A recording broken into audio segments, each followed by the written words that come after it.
欢迎来到新闻频道。当您订阅频道时，演员们会很高兴。36集古装爱情剧《将门毒后》震撼来袭，王鹤棣、孟子义领衔主演，或有爆款前置10个亿。这不是夸张，是《将门毒后》原著《重生之将门毒后》的全网阅读量，还得算上长期霸榜女频权谋重生类榜单前3。一边是亿万书粉把期待攒成了存款，一边是他瞄准的赛道正好最火，重生复仇加权谋博弈。你说这事儿离谱不离谱？同样是古装剧，有的靠运气刷热度，有的从剧本出生就自带天胡底盘。更狠的反差在这儿，它还没正式开播，相关二创话题的播放量就累计超过了50亿次。这意味着什么？意味着平台不是在做观众教育，而是在接力观众自来水。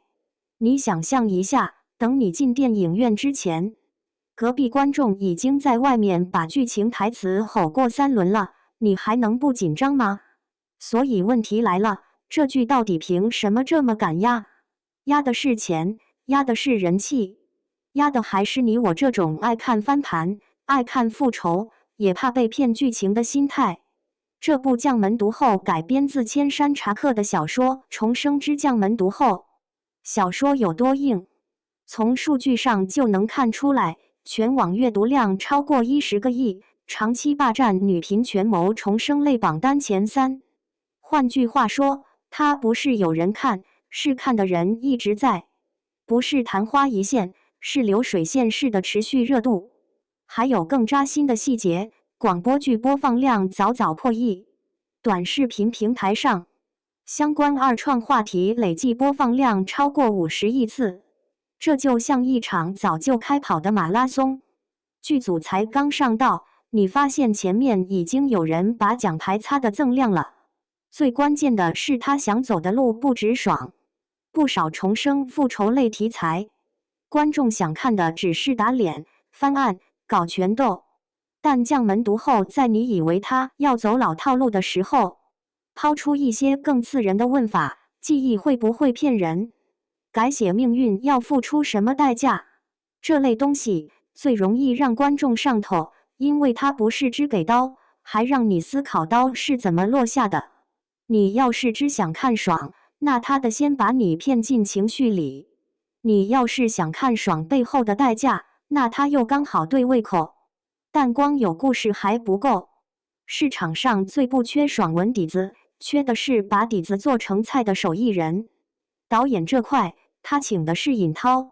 作品履历你不用背，但你应该听过琉璃长风度这类名字。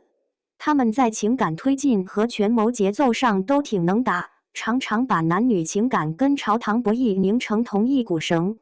什么意思？意思是别让你看着看着突然变成纯谈恋爱或纯宫斗，他要的是让你在心跳和算计之间切换，切到你心里发痒。编剧端则是叶阳、程乐，处理复杂人物关系、情感爆发戏，这俩是拿手的。重生复仇的戏难就难在信息不对称，观众要跟着推理走，演员要在表情里塞细节。你以为他在哭，实际上他在验证。你以为他在温柔，其实他在做账。这种活不是随便写写就能稳住的。再加一个很现实的东西，腾讯视频、新力、阅文这3家金主爸爸都在，他们不差钱 ，S 加级投入对标顶级制作标准。古装剧最烧的是什么？是布景、服化道、外景搭建、动作设计、灯光质感。你看得见的贵，往往就是观众愿意多刷2集的原因。说到贵，将门毒后在服化道和场景上也下了功夫。他学习鹤唳华庭的宋代美学路子，比如女主沈庙的婚服上有玄鸟暗纹刺绣，细节不是为了显摆我做了纹样，而是为了让人物的命运感更沉。男主谢景行的战甲则融入敦煌元素，这种做法很聪明。敦煌自带视觉记忆点，观众一眼就能分辨不是网红风，而是有文化母题在支撑。场景方面，他选择在横店、象山影视城实景搭建，重点打造书里的经典名场面，比如樊龙台和雪夜围猎。这种名场面在原著粉心里属于触发器，你拍得出来，观众会觉得终于被看见；你拍得不像，观众会觉得你在糊弄我。这就是重生复仇题材的危险地带，他的情绪不是凭空来的，是被原著粉一格一格攒起来的。当然，最容易引发争议的永远是演员。男主谢景行由王鹤棣出演，你能感受到他身上那种美强惨的底色，外加一点邪魅气质。要说像什么？剧里气质对标的是他在《苍兰诀》里的东方青苍，同样是锋利，同样是带点不讲理的魅力。更重要的是，这角色设定是表面纨绔，实则腹黑。王鹤棣这种眼神就会说话的类型，确实比较适合把腹黑演成看似玩笑，其实算计。女主沈妙由孟子义饰演，她来演读后很有冲突感，也很有看点。杀伐果决、冷感美、狠辣气质这几个词放在一起，观众脑子里会自动生成一个她不需要表演凶，她只要站在那里就会让人害怕的画面。尤其两人之前在50公里桃花坞里就很熟，熟人局在戏里常常更容易碰撞出真实的 CP 感。你不用担心那种演员之间像陌生路人的尴尬，这种默契往往能把观众的沉浸感顶起来。阵容里还有杨世泽、瑶池等新生代，以及刘敏、严洁等实力派作配。你看，他不是只靠流量顶，至少在层次上做了铺垫。古装剧要稳住口碑，群像很关键。权谋戏里每一个配角都是棋子，棋子演不好，女主角再强也会显得用力过猛。再来是播出和营销的算盘，摆的也很直接。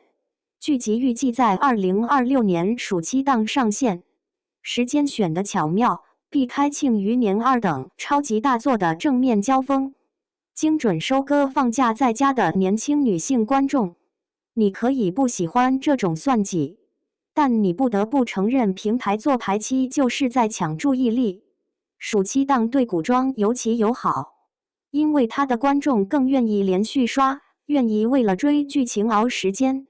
营销上，他计划释放诸如红绳三世这种概念海报，发动书粉用本侯的命、支配为你折腰等经典台词进行二创传播。你可以把这理解成一次把原著粉变成自走流量的操作。更腾讯视频还打算搞重生选择互动剧支线，让观众能亲自为沈妙的关键复仇选择做主。互动这件事最容易让人上头，因为它会制造一种错觉，我参与了命运的改写。观众对重生本来就敏感，这时候你再让他参与选择，情绪会更爆。但硬币也有另一面，压得越重，摔得越疼。最大的挑战来自原著粉。重生复仇题材的关键情节，就像血压表的刻度，沈妙会黑到什么程度？谢景行的结局会不会改？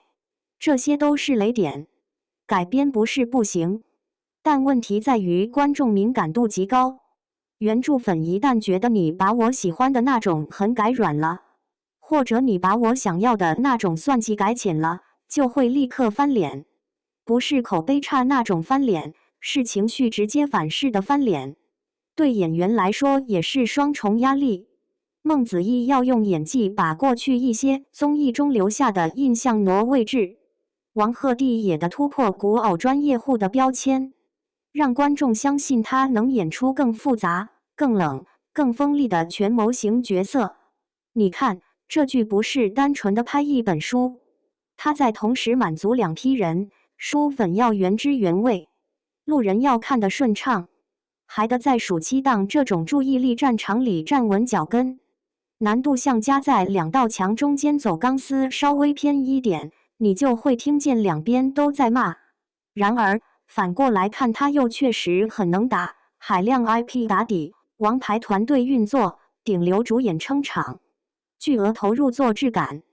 再加上原著粉已经把话题造得这么热，至少在起跑线上，他不可能输得太难看。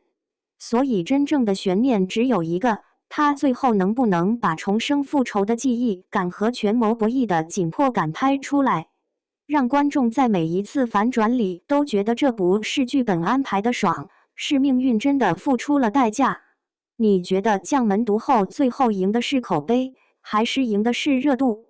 更刺人的问题是，当一部剧从10个亿的期待出发，又从50亿次的二创声浪里起飞，它真的还能让人相信纯靠内容打动观众，还是只能证明流量本身就是一种剧作力？